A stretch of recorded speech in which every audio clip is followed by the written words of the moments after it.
From the Sky News Centre, this is Paul Murray Live. Thank you, Chris. G'day, mate. Happy Thursday. We have got an awful lot to get to before we head off to Port Lincoln for Sunday night show. If you'd like to join us in that beautiful part of South Australia, and I know that the spirit of Chris Kenny will be strong there, the vibes of Corey Bernardi will be equally strong. If you want to join us, send me an email tonight for our show on Sunday night in Port Lincoln. It is Our Town at skynews.com.au, Our Town at skynews.com.au.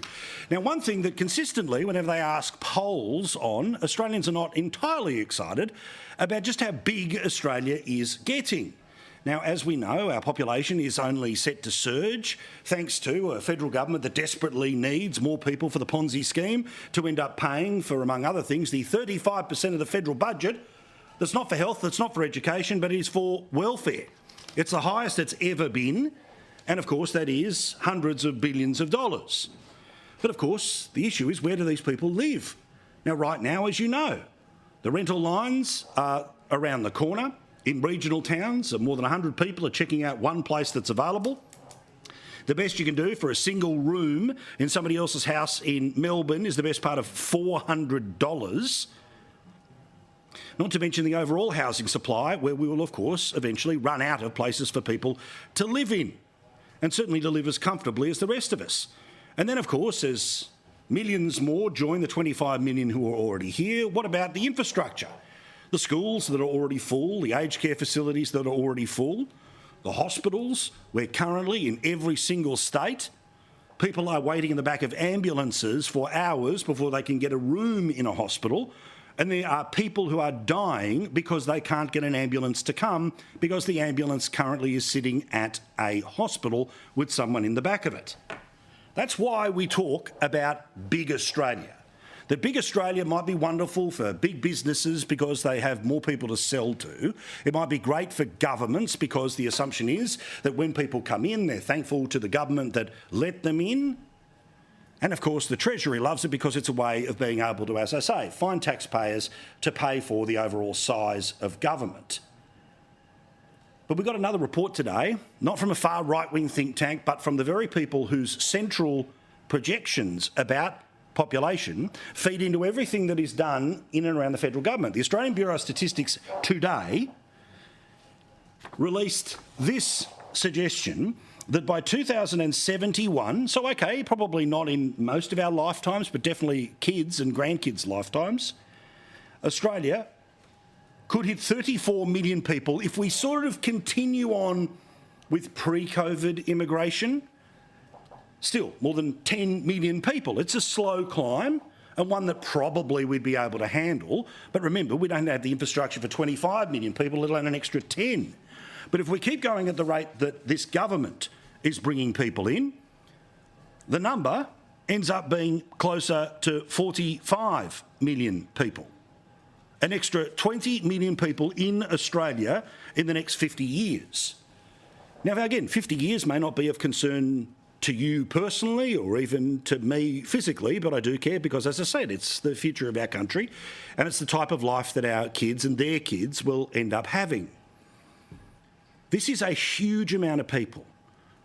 And while Australia is, yes, a giant continent, we know that an awful lot of it you can't live in. And currently, 90% of everyone who comes to the country, they go to one of two places, Sydney or Melbourne.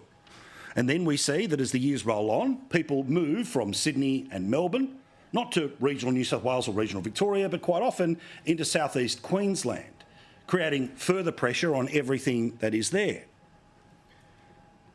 But it is interesting that when you get an insight into where our country is going to go and what all the consequences are of our country becoming that big, so few people want to have the conversation. But every time there's a poll, is immigration too high? About 60% of people say yes. And that's not because they hate from where people come from. The reality is that many, if not most, of the people who are being polled have probably come from somewhere else in 1 or 2 generations. It's not about what Australia looks like. It's not what Australia believes in. It's about the size of the country and the infrastructure that we will have in place or not have in place. Or if we build it, are there extra tolls on it? How expensive will it be for the generations in 50 years' time? The decisions we make today affect the future. We know that when it comes to the politics of things like the environment. Well, how many people you let into the country and at what rate you let into the country is a big question.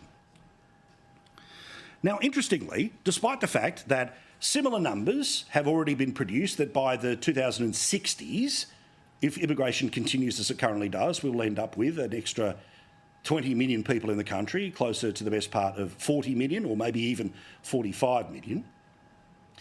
The government will still be in deficit. You see, the very same reports that the ABS inform about the size of Australia, the size of its population, the need for all of that infrastructure, also show us that every single year, from next year as far as the eye can see, the budget will be in deficit. Now, that's more people paying more tax. That's bigger companies paying bigger tax. But as 35% of the budget is the welfare budget, even that amount of people is still not enough money to pay for everything that those people need as they get older. But was there a debate about this today? Of course not. We don't discuss things like this. They just happen, despite the fact the majority of the country doesn't like it. But maybe that's why you don't get to vote on things like population, because they know what the result would be. But regardless of whether you get to vote for it or not, we all have to live with the consequences. Meantime, of course, the economic data that we spoke about yesterday, which shows that economic growth in Australia is, for the past 3 months, 0.2. Just 0.2 of 1%. If it was a heartbeat, it would be barely registering. But because it barely registers, we still get to say that we are growing as an economy and we are nowhere near a recession. But of course, the reality is that Australians are living a per capita recession. I've got some more details for you of that today. But of course, there he was, Jim Chalmers, last day of federal parliament for the year, peacocking and carrying on that somehow they've turned the economy around. And while the citizens are paying more, including more tax, and more for everything, and the vast majority of Australians don't end up getting a pay rise and end up paying more taxes as they move through bracket creep, this bloke, despite the fact that it might be fine for the Treasury, it's not fantastic for the citizen. But what does he care? As we told you, the song that even Grim Jim sings to himself every day. Oh my gosh, I love this song. Everything is awesome. Everything is cool when we're part of the team. Everything is awesome. When we're living our dream. Notice the 6 lanes of traffic is still moving in the future. Probably not going to have anywhere near the planned population of where we're headed in this country. But for the reality of most people in Australia, now remember these were ludicrously referred to as working families. Remember that garbage from the Rudd-Gillard Rudd era? But of course it's just normal people, right? The people who don't take from the system, instead they just pay for the system. Well, I must credit the Sydney Morning Herald and Shane Wright, one of their economics people, because he didn't fall for the everything is awesome tune being sung by the Treasurer. Instead, the reality is that we shouldn't be sugarcoating this stuff. In fact, the graph that was produced by the Australian Bureau of Statistics, but this graph, which has been reproduced by the Sydney Morning Herald, shows you about household savings. That because of the expenses that we are all incurring, what we were saving during the pandemic, we of course have started to spend, but now as things have gone way up from even where they were in 2019, 18, 17 or 16, the amount of money that the average Australian family has in the bank is going backwards because you have to pay more for everything. And that, of course, is the issues in and around cost of living. At the end of the year, when they're giving themselves a gold star for not cutting petrol taxes, for increasing the taxation on trucks driving around the joint, finding new ways to squeeze people all day, every day, and not stepping in to do anything to really help normal families.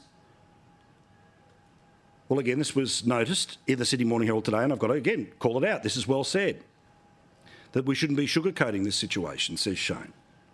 Households which account for about $2 in every $3 of economic activity have watched their spending power being snatched away by the Reserve Bank and governments. In part, he talks about, say, the taxation burden, but also remember the decision and why I keep screaming about the $1,500 automatic tax return. You have lost money as a result of this government and the circumstances in which they make worse. Compensation of employees, which accounts for wages and the number of people in the workforce, increased solidly through the quarter, but household spending was flat. up just $84 million, with the household savings ratio falling to a near 16-year low. So while everything might be awesome in the federal budget and everything might be awesome at the front end of the plane, the reality is for the people who are paying for government or paying by buying the products which are being brought into the country at a higher price because of the lower Australian dollar, remember, down by the best part of 10 cents since this government came to power, you know that things are more expensive. And we talk about it every night because it is the number one concern of most people in the country. How do I afford to continue living in this country? Now, there were also reports this week about the highest number of young people living in poverty ever before in this country. That is something, of course, we should be ashamed of. It's something government should be doing something about. This Christmas, the number of people who will be reaching out to a charity, or not even having the ability to reach out to the charity because they're so embarrassed, will again be at a record high. And this is at the time when the Teals or the ACT gets to pat itself on the back for another great year. But for the vast majority of people who pay for life in Australia, it is, of course, tough, which is why I will keep talking about it each and every night. Shane Wright continues here about the question of immigration and the reason why we will end up with a big Australia whether we like it or not. You see, if it weren't for immigration, which is putting extreme pressures on other parts of the economy would have contracted. So you see, the only reason we are in a scenario where we are not in a recession is because they are importing a huge amount of people to the country, and that creates a whole bunch of pressure on things as well as an increase in taxation. But of course, just as they did with the former Reserve Bank Governor, Glenn Stevens, the left of this country is trying to pretend that the problem isn't government. Oh no, it's evil corporations. There'll be a Senate inquiry which will reconvene in the early part of next year and expect a finger-waving session at Coles and Woolworths. Now, I have no reason to be pro-Coles and Woolworths, but the reality is that a lot of Australians buy shares in these companies to pay for their superannuation that they are told they have to do by government, which means they have to end up producing profits. And yes, when they produce a record profit at a time when to go to their stores is very expensive, the idea that it's the company that you blame, not people like the government who've made it expensive for trucks to bring every single thing into that supermarket is, of course, well, looking in the wrong direction, which means it's exactly where the Turnbull Times is. The Guardian says that greedflation, corporate profiteering, significantly boosting global prices. Of course, completely ignoring that if you do have a shop in Australia, be it the smallest of news agencies or community post offices through to, yes, big energy guzzlers like shopping centres or supermarkets, everything costs more. The cost of employing every person that works for them, it costs more under this government. Now that's fine because obviously we want the people who are working on minimum wage to be earning more money to be able to pay for everything, but someone has to pay for it and it ain't the government, it's the businesses that have to pay for it. The big ones, the small ones, let alone places like Victoria that turn around and say if you have a turnover of more than $10 million, we'll whack extra fees and levies and charges on you. And remember, turnover isn't profit. But you're seeing here an example where the left say more people than ever before, more taxes than ever before, more government than ever before. Oh, but it's the evil corporations whom, without paying their taxes, the federal budget would implode that are apparently the problem. What a surprise. They never blame themselves, that being government or the people who support and cheer on and push bigger government every day. Now, despite the fact the laws have passed the Parliament, the detention mess will continue for the government. And Albo's three useless amigos in the Attorney-General who's writing the laws, approving the lawyers to argue against the government's lawyers to get people out of immigration detention, the idiot immigration minister and clueless Claire O'Neill. It continues to be a massive problem for the government and it will continue to be one because many and most of the people who they released from detention because they decided to overreact to the High Court's decision about one person means there will no doubt be plenty more stories like those we've been seeing over the past few days. But I thought I should give you an update on the three useless amigos. Remember yesterday, Mark Dreyfus blowing up at our colleague as a way of trying to intimidate her and this organisation and other members of the media from asking sharp questions of the government. Remember, by the way, despite all of the edits, all of that blow-up was not in relation to a question he was asked. The question was asked of clueless Claire O'Neill, and then he decided to butt in, carry on, and have a whack at Sky News. Well, apparently he did apologise, but we didn't hear about this from the minister. We don't know when, we don't know how. But instead it was the Prime Minister who more than 24 hours later walked into question time to tell us that he finally said sorry. The Attorney-General has, my understanding is, has spoken to the journalist concerned, has apologised, has had a discussion with her, a courteous discussion with her. When our standards aren't met in this place that we expect, that's the appropriate course of action to take. Of course, clueless Claire O'Neill, she was out there all strong and finger-wavy yesterday. Well, amazingly, you know, the government is not all that confident in apparently one of the best media performers for the government because she wasn't asked a single question today by even her own side. So she's now into witness protection over summer, no doubt, of course, unavailable for comment. Oh, plenty of tweets and comments about Donald Trump Jr., whether he wants to come to the country. Hate preachers, tumbleweeds. These issues, tumbleweeds, get ready. And as for the idiot Andrew Giles, the immigration minister who really wanted the position just so he can move around, ethnic branches of the Labor Party and other places talking about the evils of racism as opposed to the border security situation that he is involved in. Well, he got, quite the push today from nasty Nikki Sava. Remember the self-admitted liar, the award-winning journalist, Nikki Sava? In her column today, in between all the normal passive-aggressive stuff about how evil the Liberal Party is, and says that he should be sacked with friends like Nikki. Meantime, in the very same article written by nasty Nikki Sava, she made a whole thing that part of the mess of the legislative failures of this government in response to the High Court was all because, of course, the Prime Minister was overseas. He was on Toto 1, Airbus Albo was on Toto 1, but of course the only reason that was the case was, you see, he really wanted to stay in the country, but Joe Biden said, please come. And because he wanted to do the right thing by Joe, he was out of the country, even though his own government couldn't handle the very basics of defending our country. Stand by for a reset, and all the members of the media that will be standing up, waiting for some chum to be sent their way from the dirt unit on Peter Dutton. It'll all go quiet for a couple of weeks, a couple of appearances at the cricket. If there's some bushfires, he'll be a cuddler-in-chief. But I tell you what, all of the problems that exist at the end of this year will be just as bad at the start of next year.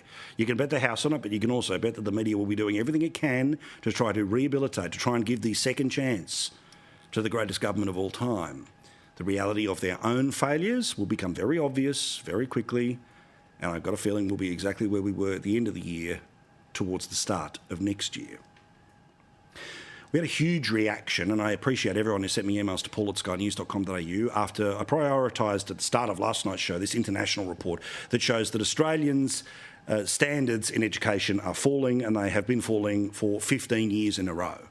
The OECD did a report that showed that teenagers, when it comes to their reading, their mathematics and their science, going backwards. They are below OECD average. Now, OECD is everything from countries like Australia, New Zealand, Canada, and a whole collection of other ones that I'll get to in a moment or two's time. We are below average. This is not acceptable for the hundreds of billions of dollars that we put into the education system each and every year. And amazingly, the day after we learnt that education standards have been falling in Australia for now consistently 15 years in a row, that apparently underperforming students in some schools are being sent home early. They have been given an early mark from school this year. Some schools are apparently sending them a full 2 weeks early from school holidays because presumably someone in the classroom thinks, who cares, it doesn't matter. We are letting them off from learning. Now, I get it, the final 2 weeks of class is hardly the busiest time of year, and depending on what year you're in, you're probably watching more movies than you are doing classes, but still. We have education systems in this country that are underperforming, have been for 15 years, and now they're giving up, literally giving up in the last 2 weeks of the school year. Meantime, something that, again, we talked about and we have been for about a year now with great focus, that one of the things we can do to help potentially, the education outcomes of this country, is to give the teacher control of the classroom.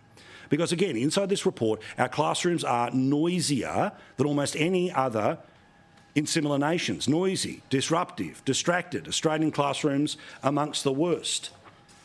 Now, in terms of classroom discipline, number 1, Japan, number 2, Korea, number 3, Guatemala. But have a look where Australia actually sits. Beneath, Saudi Arabia, Vietnam, Kazakhstan, Cambodia, Lithuania, Malaysia, Ireland, Estonia, Georgia, Albania, Romania, the Slovak Republic, Hungary, Indonesia, Thailand, Portugal, Paraguay, Colombia, Germany, Qatar, Latvia, Poland, Canada, Kosovo, Italy, the Netherlands, the Philippines. 71st. 71st is Australia. That is our school system. We have the most disruptive classrooms in the world, yet we expect better standards. Something is wrong with our education system when we know the environment in which kids are learning is louder and more distracted than ever before, and that any teacher who tries to control their classroom, well, either the parents run up to the principal's office or somebody runs off and tries to put some sort of professional sanction against somebody who's trying to control the classroom.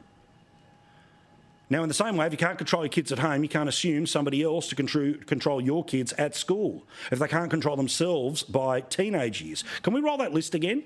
Australia is 71st in a global ranking of countries in terms of classroom discipline. You might want to think about looking for a private school in Montenegro for a better result than what's happening in Australia. What about your kids going off to Jamaica or Belgium, Mongolia, Serbia? If you want to go worse, amazingly, New Zealand is 78, only followed by Morocco, Brazil and Argentina. Now, you would think these things get discussed by the people who run our country, but of course, there's no time for that. There's selfies to be taken, and Toto needs a cuddle. These people are in charge of the Australian education system. They met this week. Did they talk about the Australian education system? Hell no. Were they asked a question about the Australian education system? No way. An Australian education system where our classrooms are 71st out of a field of 81 in terms of classroom discipline. We have got problems aplenty. They will not go away because Australians go on holiday. The education system's been getting worse for 15 years. These people are in charge of it now. If it does not turn around, it is their fault. They have the power, they have the unions, they have the political connections. If they don't, it's by design.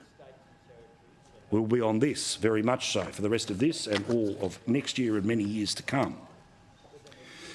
Meantime, some issues for Queen Palaszczuk, of course, the person who by this time next year won't be the Queensland Premier. She'll either be pushed out by her own people, despite the fact that she says, nah, not going to happen. If you want to do it, you've got to roll me, and 3/4 of the caucus have to do it, and you have to do it in February. But the reality is the Queensland Labor Party is stuck with Anastasia Palaszczuk. Now, Palaszczuk, her team, her people, her government-funded spinners, her taxpayer-funded polling, her taxpayer-funded videos, a pretty compliant media up there on Cootha. Few exceptions, but still most of them. Well, these people, of course, are all invested in her staying in the gig because disruption would be, disruption to future career plans. Well, again, we learn over the past couple of days that her personal popularity is falling, has been falling quite dramatically, 8 points so far this year.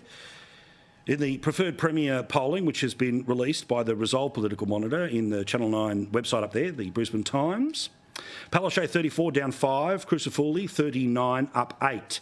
The undecided number is interesting here because clearly all of the 5% from Palaszczuk went not to undecided but to Crucifulli. All of the undecideds went to Crucifulli, not to Palaszczuk.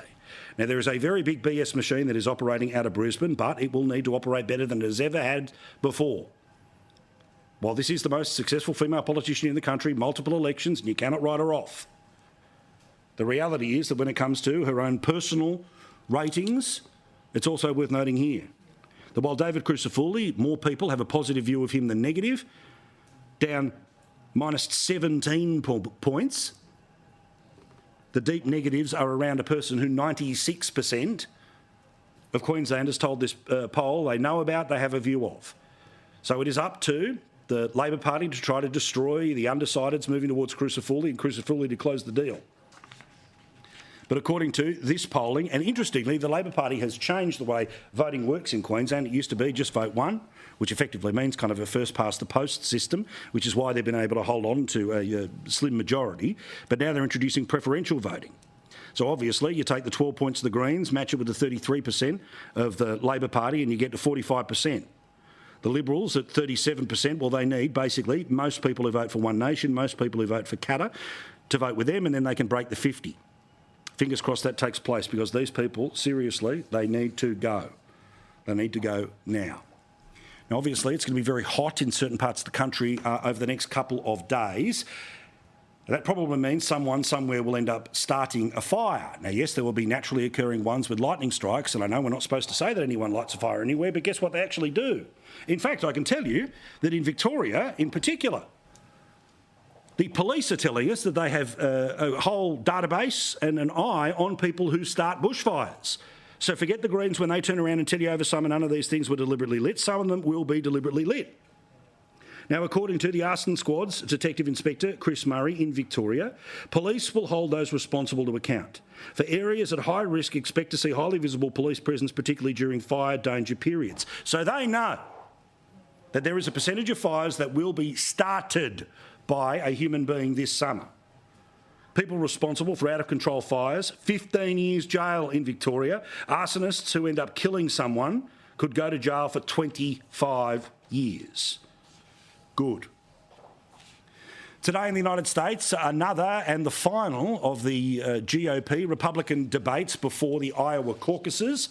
The most likely result here is that you're going to end up with Trump as the nominee, but how good was it to see Megyn Kelly, our girl Megyn Kelly, hosting one of these debates? And she didn't muck around. Her first question, which remember was an absolute ripper to Donald Trump in 2016 about how mean he was to women. He turned it into a joke about Rosie O'Donnell and he never looked back. Well, you judge for yourself about how Ron DeSantis dealt with this one, delivered straight from the Kelly end at maximum speed.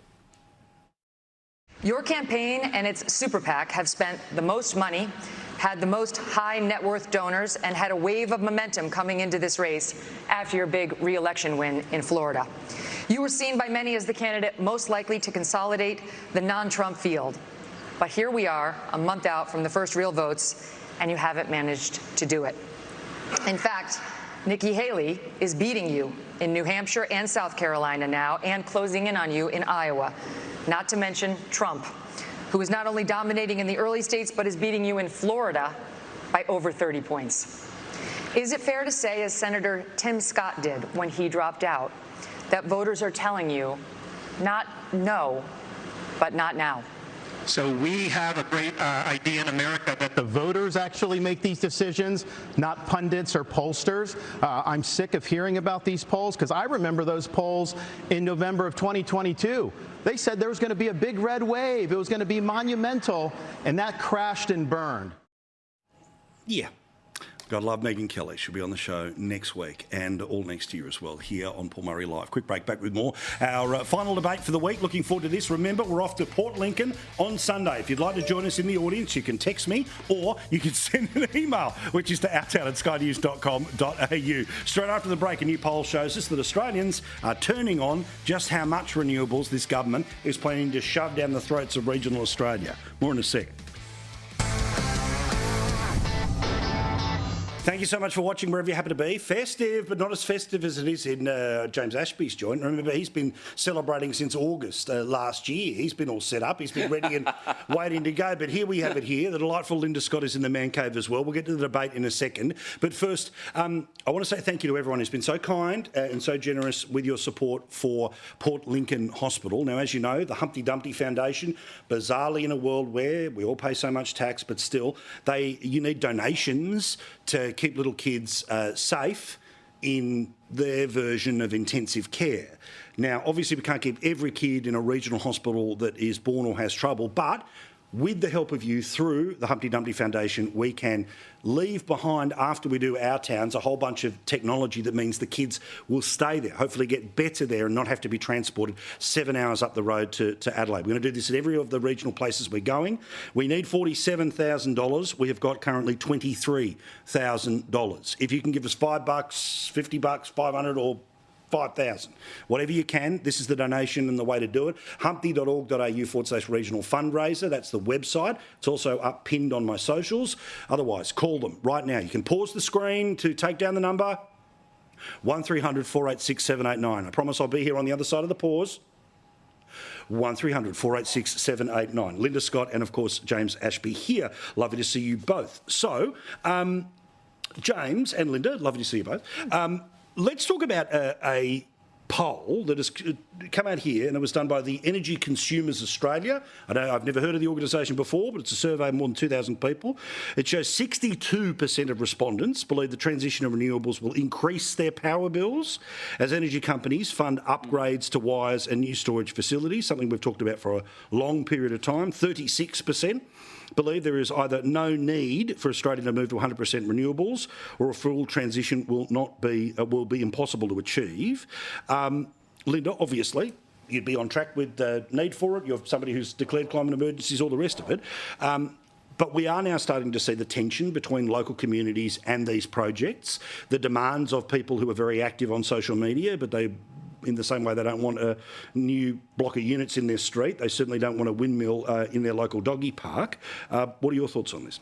Look, it is really important that when communities are experiencing an infrastructure transmission, they're getting the wind farms up in their community, or they're getting the new grid lines put in, that there's some local benefit. And we know, when local governments approve development in their local communities, they ask for a contribution from the proponents so that communities can see that benefit. We've been advocating on behalf of councils and communities to this federal government to ensure that in the same way these big power companies leave a contribution for communities, and they also do this in a way that is not necessarily the best for the energy company but the best for the community. I've certainly heard communities saying this is cutting up the middle of my precious farming land, or this is the power lines are sagging too low in the heat, we can't get the tractor underneath. So I hear that, and we're advocating very hard to ensure that local governments have more of a role. I know you've got to go to James, but just Minister Bowen is off to COP this week. We want to see Australia sign up to the CHAMP pledge. This is cities all around the world playing a bigger part in the clean energy transition. We think if local governments and cities can play a bigger role in Australia's transition, a lot of these community voices will get a stronger ability to get better outcomes in the energy transition. No, completely. I wasn't trying to hurry you up. I completely agree that if this infrastructure is on its way, and we can have conversations about whether it's needed, how much, and the consequence on bills, then it's not just a scenario of them turning around and saying, oh, we'll throw a couple of dollars for a skate park. It's got to be something serious that is the trade-off for the change in these communities. But James, on the price front, you and I know the penny dropped a long time ago where, despite the fact that we've been told by anyone who's pro this stuff, oh, well, wind and solar's cheaper. Yeah, it might be after it's built, but you have to build it. And I have said for 10 years, I don't care if it is the better mousetrap, but can somebody please be honest that it's an expensive mousetrap to build? And I'm pleased to say a majority of people by this mob, more than 2,000 people, agree with that rather common sense view, I would have thought. Well, Linda might use the word contribution, but I've got a bloke that walks past here with his dog every couple of weeks and leaves a contribution in my front lawn. I don't appreciate it.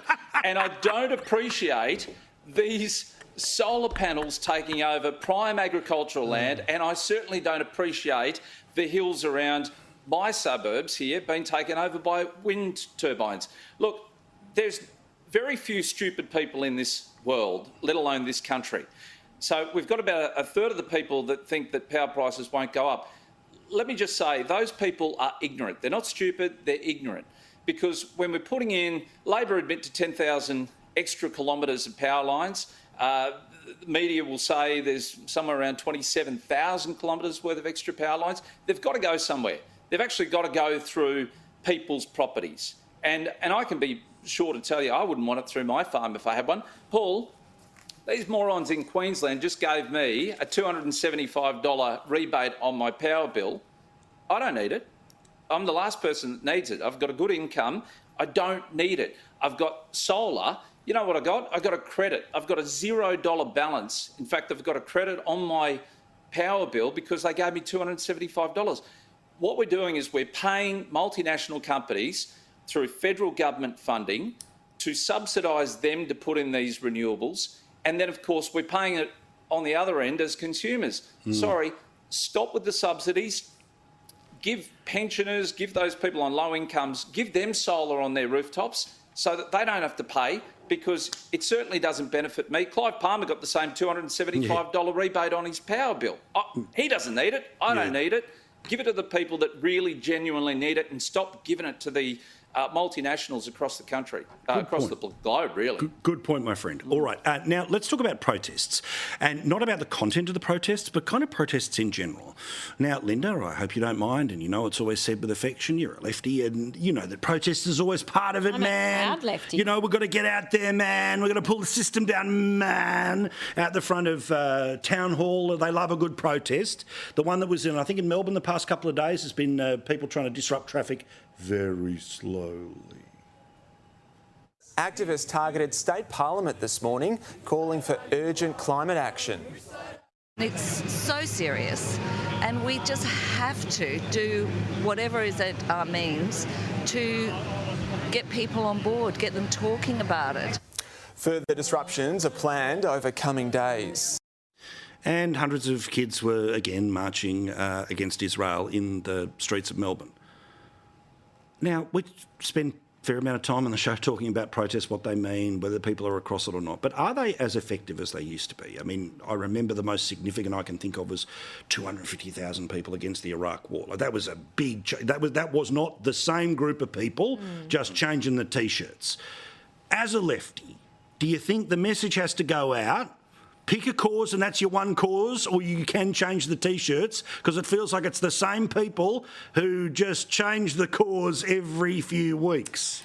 Well, look, I was in Sydney Town Hall today and there was protesters out the front, but I want to say across my nearly now 12 years at the City of Sydney, it's been pretty consistent, Paul.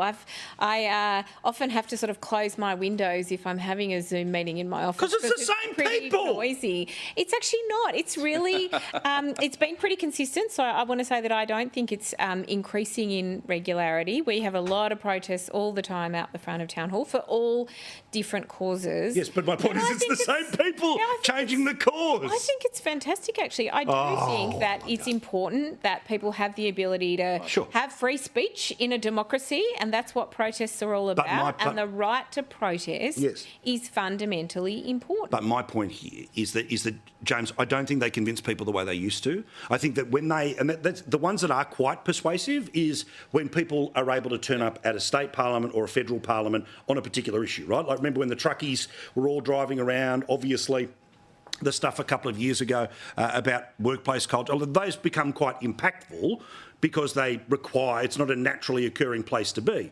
But I've got to say, when I see, protest in Melbourne locks down, the same streets for the same period of time with the same people, it doesn't move me to think, well, popular opinion is changing on this. We all know that it's a version of Greens voters every time.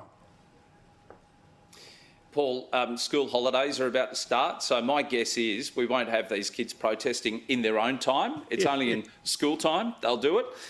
So keep an eye out for that. Can I, look, I hate show and tell, but tonight feels like my show and tell. My mum, my dear old mum, kept every one of my report cards. She's got every single year's report card here. And then you kept them too, James. That's what's astonishing. I know. And do you know what I love, Linda? is that we only did history up until grade 8. Really? I've forgotten about that. These kids, I didn't realise that until I read it. But history, these kids aren't doing any different to what I did. In fact, they're probably doing less history today than what we did when I was at primary school and high school. So I don't think these kids have a true and clear understanding of the difference. Palestine, if they really want to go and have a look at the history, there's no such country for thousands of years called Palestine. So there's no such thing as setting this country free. I truly believe that because of the fact that school holidays start very shortly, we are going to see less of these protests over the Christmas period. Now, I had to say it, James, because I can't control how the internet works, but, someone's going to go back and forensically go through each frame and is going to find, what happened in year 3, year 5. So just mate, you should read this. Yeah, well, somebody's going to, but anyway, good luck whoever's there. No doubt, more effort, show working. All right, before, hopefully we've got some time for winners and losers, I want to end on a slightly up one here. I have been exposed to the awesomeness of Taylor Swift. My eldest, Asher, is fully Swiftie, right? Very heavily affected by her beautiful older cousin Mary, love you, darling. But she's all in, right? Yeah. Taylor Swift, Person of the Year. A lot of people have gone, oh, hang on, celebrity, but you've got to understand the multifaceted nature of the celebrity and the standing and her fight with everything from Spotify to how much tickets are paid on the industry side of things through to the cultural phenomena that is her dating a footballer. I don't hate the idea of Taylor Swift, of all the choices that are around, being the Person of the Year. And you know what? The genius here, someone at Time Magazine went, how many copies did we sell last year? Yeah. 6,000. Yeah. My daughter, who has never heard of Time Magazine, now wants me to go and buy it because Tay-Tay's on the cover. Genius. So exciting. My 12-year-old son over breakfast this morning, Taylor Swift is the Person of the Year. Everybody's talking about it. Genius move, Time Magazine, but also how phenomenally awesome is Taylor Swift. Her music was the thing that she was known for, and now she is truly a cultural phenomenon.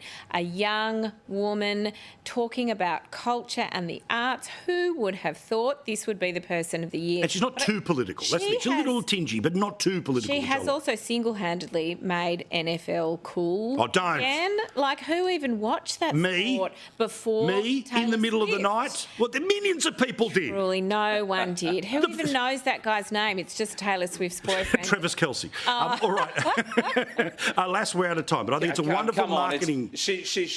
Yeah, you go, James, quick. She's more fitting than what GQ's Man of the Year was, Troye Sivan. He's hardly awesome. a man, for Christ's sake. You are He's a good singer, but he's not a man. James, Come must on. be. Thank you. We're done. On that note, thank you, guys. Have a wonderful weekend. We'll see you again next week for one last week of Paul Murray Live. Go, Tay-Tay. That'll keep everyone excited in the control room. Back in a second with a fellow Swiftie, maybe, Dave Rubin. Now, in America, lefties, we all know, hate Trump. But right now, because there's a chance Trump will end up winning in 12 months' time, they're going particularly crazy. They're also going particularly nuts about a thing called Christian nationalism. I talk about it with Dave Rubin. He is running to end American democracy as we know it. He's an authoritarian who a court in Colorado 2 days ago ruled that he led an insurrection against the United States government. He's charged with leading schemes to help overthrow the United States government. So if they want to frame it that way, that's fine. If Donald Trump, a candidate who supports a new form of government here, that's authoritarian. It's really that simple. And by the way, Reverend Al, when people go, oh, you can't compare him to past Nazi leaders, you can't compare him to this past Nazi leader or that past fascist leader, because he hasn't done that. Well, what hasn't he done? He hasn't done the things that the American judicial system did not allow him to do last time, but may very well allow him to do this time. And if he is voted into office, then a lot of these people that are talking about literal or figurative or whatever the hell they're saying, you're going to look like idiots because he will do, he will get away with, he will imprison, he will execute whoever he's allowed to imprison, execute, drive from the country. Just look at his past. Oh, it's completely insane, and they've sort of shifted. They've realized that calling someone Hitler in a time when college kids are chanting for genocide, Hitler isn't working anymore. So they've moved on to fascism.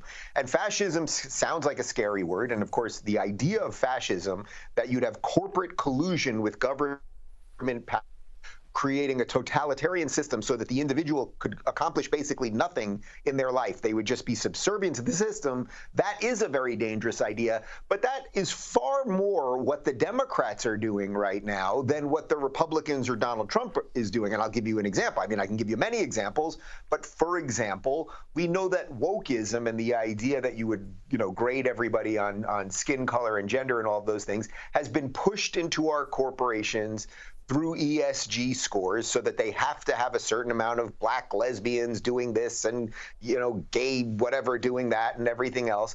And then we have government officials who are pushing equity all over the rest of society. So that is the connection between government and corporations pushing their ideology. That actually is fascism. Another fascistic idea would be that you would be trying to take out the guy running for president in a bunch of quote unquote trumped up court cases. That could be considered fascistic.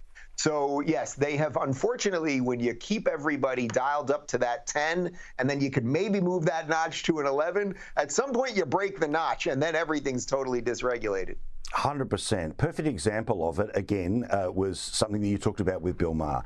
It is amazing to me that staffers of Joe Biden have essentially been trying to get together to push back on Joe Biden's policies when it comes to the Middle East. Now, the reality is that in American politics, a lot more even than Australian politics, which is when you sign up to be a staffer for a particular candidate or a particular person in office, you are there to carry out their worldview, not to try to change it or challenge it. Is it true that people in the White House are trying to effectively protest from within about the president's position, but they're not just disagreeing in meetings, are they?